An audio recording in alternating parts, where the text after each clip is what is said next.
നമ്മൾ ഏറ്റവും biggest challenge face ചെയ്യുന്ന പറയുമ്പോഴത്തേക്കും ഇന്ത്യയിൽ നിന്നുള്ളൊരു പ്രൊഡക്റ്റ് അല്ലെങ്കിൽ കേരളത്തിൽ നിന്നുള്ളൊരു പ്രൊഡക്റ്റ് എന്ന് പറയുമ്പോഴത്തേക്കും നമ്മൾ കോമ്പീറ്റ് ചെയ്യുന്നത് $1 ബില്യൺ സെക്യൂരിറ്റി കമ്പനീസ്. അത് അവരൊന്നല്ലെങ്കിൽ US നിന്നായിരിക്കും.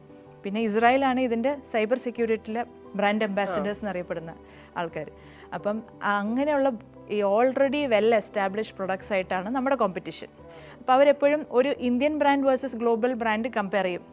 May be not technically that sophisticated എന്നുള്ളൊരു മെൻറ്റാലിറ്റി, ഒരു പ്രീ കൺസീവ്ഡ് മെൻറ്റാലിറ്റി, പ്രെജുഡിസ് ഉണ്ട്.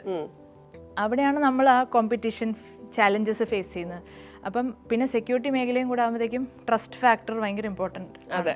ന്യൂ ബ്രാൻഡ് വരുമ്പോഴത്തേക്കും അവർക്ക് ട്രസ്റ്റ് ചെയ്യാനുള്ള ഒരു ബുദ്ധിമുട്ട്, ഒരു മെന്റൽ ബ്ലോക്ക് അവർക്കുണ്ട്. കാരണം എന്തെങ്കിലും കുഴപ്പം പറ്റിയാൽ അവരുടെ ജോലി പോകും. That is wear they have this apprehension, ഒരു ഇൻഹിബിഷൻ.